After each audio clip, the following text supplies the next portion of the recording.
भारतीय रेल ने आईआरसीटीसी ने नया नियम लाया है तत्काल टिकट बुकिंग करने का। उस नए नियम के अनुसार अब शुरू के आधे घंटे सिर्फ आम आदमी कर सकता है बुकिंग, कोई एजेंट नहीं कर सकता है। और दूसरा क्राइटेरिया लगा दिया गया है उसमें कि आपका अगर कोई आईआरसीटीसी का अकाउंट है तो उसको आधार कार्ड से लिंक करना होगा और उसके थ्रू वो जान जाएंगे कि आप कितना टिकट बुकिंग कर रहे हैं। उसके अलावा ओटीपी आएगा, ओटीपी के थ्रू ही आपका होगा और जो भी दलाल है उन लोगों का बाद में होगा, आधा घंटा के बाद ही वो कर सकते हैं।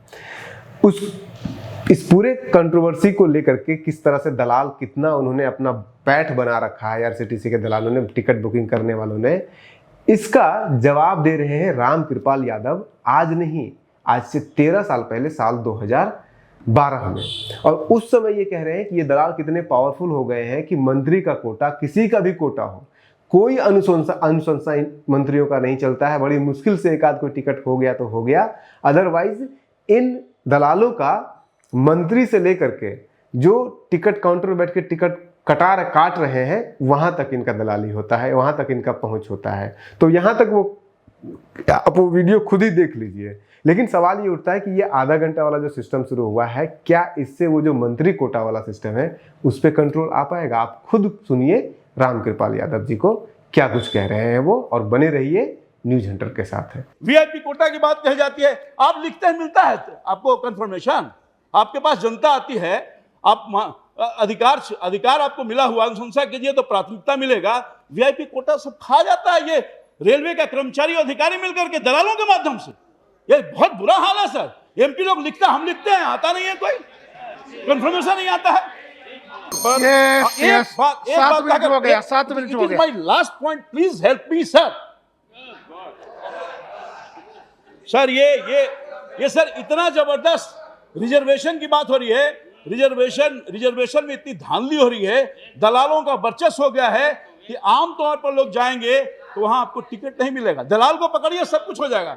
यहां तक कि ट्रांसफर और पोस्टिंग, कौन कर्मचारी कौन क्लर्क बैठेगा कि हमको फेवर करेगा, दलाल का प्रभाव चलता है। यहां तक कि ये जो विजिलेंस स्क्वाड कमेटी रहती है इनका, उस स्क्वाड कमेटी एसएमएस दे दिया जाता है दलाल को, दलाल कम्युनिकेट कर दिया, सब अलर्ट, कोई वहां रेड होता है, कुछ मिलता नहीं है सर।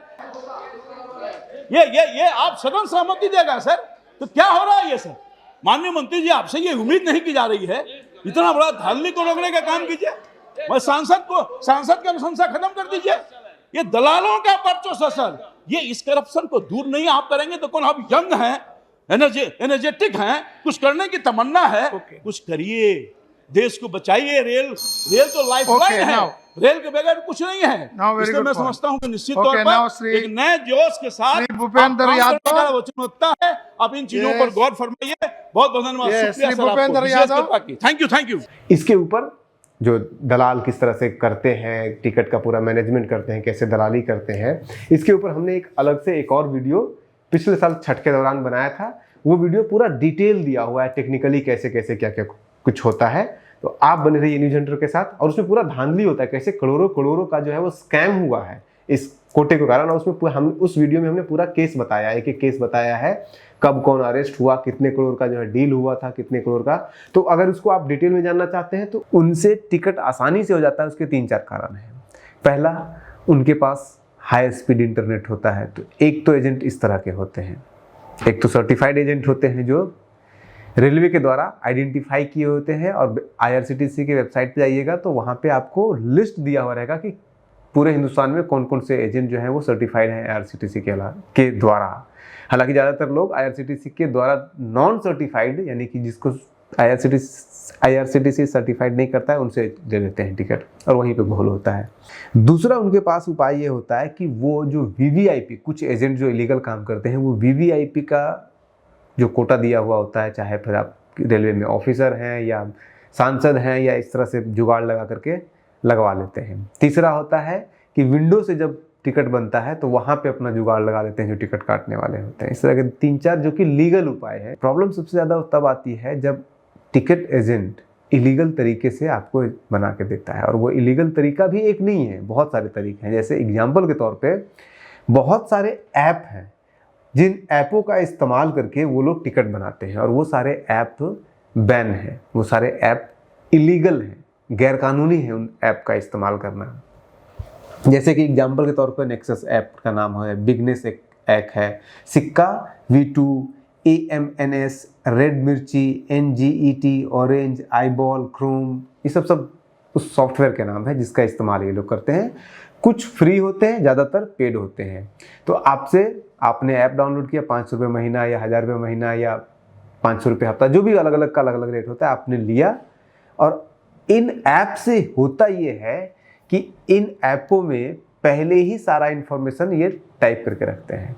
मतलब कि आपका नाम, उम्र, किस गाड़ी में चाहिए, कितने बजे चाहिए, कौन सा क्लास चाहिए, किस अकाउंट से आप पैसा देंगे, किस बैंक से आप पैसा देंगे, ये सब कुछ पहले से ही फीड किया हुआ रहता है। और जैसे ही 10 बजा ये तुरंत क्लिक करते हैं और तुरंत इनको कुछ भी दोबारा लिखने की ज़रूरत नहीं पड़ती है। जो नाम और ये सारा जितना भी डिटेल होता है वो एंटर करने में हमें और आपको कितनी भी स्पीड की इंटरनेट को टाइप करने में कम से कम 1.5 से 2 मिनट सब कुछ हो जाता है पेमेंट वगैरह करने में, अगर पेमेंट बैंक का सर्वर सब कुछ ठीक ठाक है तो। लेकिन इन लोगों को चूंकि कुछ भी नहीं भरना होता है, इसलिए ये लोग 25 से 30 सेकंड के अंदर टिकट काट देते हैं। तो 25 से 30 सेकंड के अंदर अगर टिकट काट देंगे तो 1.5-2 मिनट वाला हम जैसे लोगों को, आम लोगों का कहाँ से बनेगा, इसीलिए ये लोग जल्दी बना लेते हैं। अब सवाल आपका होगा उठता है कि 30 सेकंड में एक करेंगे तो 2 टिकट, 60 सेकंड में 3 से 4 टिकट करेंगे। भाई वो 3 से 4 क्यों करेंगे? ढेर सारा वो IP एड्रेस बनाए हुए रहते हैं एजेंट, और ढेर सारा रहता है उनके पास सिम। और अभी मैं बताऊंगा आपको एग्जांपल में, एक एक व्यक्ति के पास कितना कितना सारा सिम मिला है, कितने सारे लैपटॉप मिले हैं, कितने सारे जब पकड़े गए हैं तो ये आसानी से कर लेते हैं। लेकिन इसमें रेलवे को घाटा नहीं है। रेलवे को कैसे नहीं घाटा है? क्योंकि पेमेंट तो रेलवे को ही जाना है। आप कराइए या कोई एजेंट कराए, टिकट रेलवे को क्या फ़ायदा, उसे तो पैसा चाहिए, उसे वो मिल रहा है। तो रेलवे इसमें बहुत ज़्यादा नहीं लेता है इंटरेस्ट। अब इलीगल ढंग आ जाता है जो कि जिससे रेलवे को घाटा होता है, और उसमें क्या होता है कि IRCTC की वेबसाइट को ही किसी ने हैक कर लिया और वहाँ से टिकट काट लिया। और टिकट काटने के अलावा वो पेमेंट भी अपने ही अकाउंट पे करवा लेते हैं। और ये सब शुरू हुआ जब यही बिहार के हेमंत झा एक जर्नलिस्ट हैं, उन्होंने एक टिकट कटाया तो RAC उनका कम होते होते 12 आया। आखिरी दिन जब जिस दिन ट्रेन खुलना था उस दिन 12 तक आ गया RAC, और जब फाइनल चार्ट बना तो उनका RAC बढ़ करके 18 हो गया। तब उन्होंने कंप्लेन किया, ट्वीट किया, IRCTC को कंप्लेन किया, ट्वीट किया, और उसके बाद फिर IRCTC ने कहा कि हम इसके ऊपर एक्शन लेंगे। लेकिन क्या एक्शन होगा? और इसके ऊपर एक्शन लेगी IRCTC, क्योंकि हो सकता है कि किसी ने IRCTC का वेबसाइट हैक करके इनके RAC के बीच में उन्होंने कोई टिकट काट लिया, घुसा लिया, और उसका पेमेंट भी वो लोग ले लेते हैं। और इसके एग्जाम्पल भी मिले हैं। यहाँ पर रेलवे को घाटा होता है क्योंकि पैसा भी नहीं उनको मिलता है। इसमें कस्टमर को एक और घाटा होता है। आपने अगर किसी इस तरह के एजेंट से संपर्क किया तो वो क्या करते हैं कि आपको बोलेंगे कि आपके पास OTP गया होगा, आप OTP दीजिए, या आपसे कोई ऐप डाउनलोड करवा लेंगे, जो कि एग्जाम्पल मिला है कि ये ऐप डाउनलोड कीजिए और इससे ये कीजिए, तुरंत मिल जाएगा टिकट आपको। इस प्रोसेस में क्या करते हैं, वो आपके सिस्टम को, आपका मोबाइल या जो भी आप यूज कर रहे हैं, जैसे ही आपने उनका कोई भी ऐप डाउनलोड किया या कोई भी वेबसाइट पे गए, वो सारा का सारा कुछ हैक कर लेते हैं और सारा आपके अकाउंट से भी पैसा चला जाएगा। टिकट तो खैर नहीं बनेगा, अकाउंट से भी पैसा चला जाता है। सारे एक व्यक्ति हैं केरल के, उनके 4 लाख रुपए उनका फिक्स डिपॉजिट तक तोड़ करके निकाल लिया गया। अब सवाल ये उठता है कि IRCTC चाहे जितना भी एक्टिव हो, लेकिन एक्टिव होने से क्या होगा? जब आपको पता है कि हिंदुस्तान के अंदर साइबर क्राइम का क्या प्रॉब्लम है, हमने इसके ऊपर एक वीडियो भी अलग से बनाया है, पूरा देखिए आप। उसमें आप एग्जाम्पल के रूप में सिर्फ इसका अंदाज़ा सिर्फ इस बात से लगाइए कि पिछले 8 सालों से 12 सालों से 2012 के बाद से लेकर के आज तक जो साइबर क्राइम का जस्टिस है, जो साइबर क्राइम के जज हैं, वो आज तक नियुक्त ही नहीं हुए हैं। तो साइबर क्राइम की क्या स्थिति होगी? कितने साइबर क्राइम बढ़ रहे हैं पिछले 10 सालों में, दिन दुगना रात चौगुना बढ़ रहा है, लेकिन सरकार इसकी तरफ सजग नहीं है। तो IRCTC अकेले क्या कर लेगी? चना भाड़ फोड़ लेगी। अब हम आपको कुछ एग्जाम्पल बताते हैं, जिस एग्जाम्पल में किस तरह से इस तरह के केसेस हुए हैं। एग्जाम्पल के तौर पे अगस्त 2023 में यहीं उत्तर प्रदेश में दादरी में उत्तर प्रदेश की पुलिस और RPF रेलवे पुलिस फोर्स ने मिल करके मोहम्मद चिश्ती को अरेस्ट किया, जो पिछले 2 महीने में 3 लाख रुपए का टिकट बेच करके कमाई कर चुके थे। उनको जेल से दे दिया गया। ऐसे केसेस और भी मिलेंगे, आप खुश हो रहे होंगे कि अरे इसमें तो मुसलमान पकड़ा गया। एक और केस मिलेगा आपको जुलाई 2023 में, एक कंप्यूटर इंजीनियर है, उन्होंने 15 लाख रुपए सालाना वो कमाते थे सिर्फ ये टिकट इस तरह से एजेंट से काट करके बेच करके, और ये ऐप इस्तेमाल करके। तो इनको भी धरा गया, पकड़ा गया, और ये भी मुसलमान थे। अब आपको लग रहा हो कि मुसलमान तो इसमें ज़्यादा है, यहाँ पे आप हिंदू मुस्लिम का कार्ड खेल सकते हैं, लेकिन अभी तक नहीं खेला गया। इसका मतलब कुछ ना कुछ लोचा है। लोचा इसमें यह है कि IRCTC का इतिहास का सबसे बड़ा फ्रॉड कोई मुसलमान नहीं था, बल्कि वो एक हिंदू था। साल 2017 में अजय गर्ग और अनिल गुप्ता, ये दोनों ने मिल करके बहुत लंबे समय से, इनका बहुत बड़ा लगभग 100 लोगों का नेटवर्क था, इनके पूरे परिवार दोस्त सब लोग मिल करके 30 लोगों के ऊपर तो सिर्फ FIR हुआ है। और इनका जौनपुर से लेकर के मुंबई तक इनका नेटवर्क फैला हुआ था, सब जगह ये करते थे, इस तरह का धांधली करते थे। और जब इनके रेड किया गया इनके ठिकानों पर, अलग अलग ठिकानों पे, तो 90 लाख रुपए तो सिर्फ कैश मिला, उसके अलावा लगभग 60 लाख रुपए का गहना मिला, 15 इनके पास हार्ड डिस्क मिला है, 15 इनके पास लैपटॉप मिला है, इसके अलावा फिर 6 राउटर मिला है, 52 मोबाइल मिला है। मैं कह रहा था ना कि अलग अलग कैसे करते हैं, अलग अलग IP एड्रेस से कर लेते हैं। 52 मोबाइल मिला है, 24 सिम कार्ड मिले हैं, 19 इनके पास ब्रॉडबैंड मिले हैं।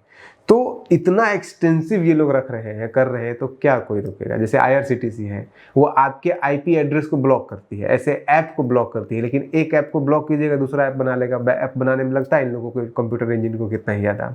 आप एक IP एड्रेस को ब्लॉक कीजिएगा, दूसरा मोबाइल से कर लेगा, दूसरा को ब्लॉक कीजिएगा, तीसरा मोबाइल से कर लेगा। भतेरे के भाव में तो सिम मिलते हैं, कहीं से भी उठा लेते हैं ये लोग। तो ये हैंडल करना इनके लिए पॉसिबल नहीं है। अच्छा, इसका इंटरेस्टिंग, ये जो अजय गुप्ता, अनिल गुप्ता जी है, इंटरेस्टिंग इसका फैक्ट ये सबसे ज़्यादा कि ये 2007 से लेकर 2011 तक IRCTC में जॉब कर चुके थे।